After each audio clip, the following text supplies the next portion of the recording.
course, you guys know that Joe Biden was already a failure in 2020, right? He did barely win the presidential election, but it's pretty clear to me, and even clearer now, that any other Democrat would have won by a much, much larger margin.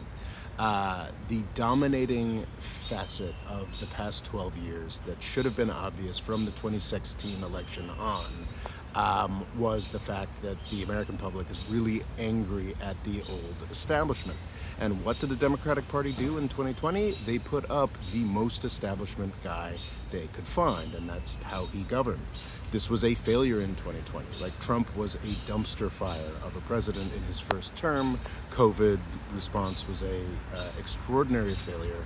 The Democrats were expected to and should have won a dominating majority, but they did not, because Joe Biden was their standard bearer.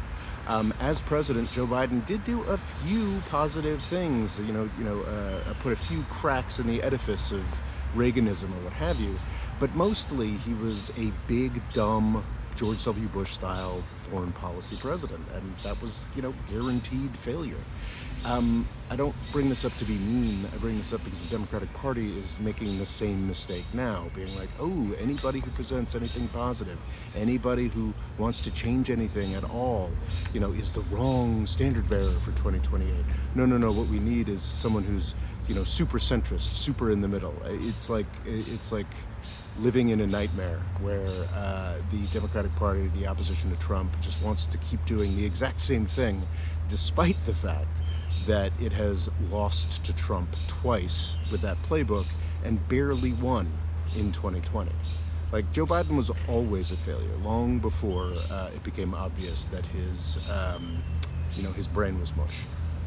Let's not do that again. Let's actually try, some people with some newer ideas, some newer approaches, not just doubling down on Reaganism and genocide.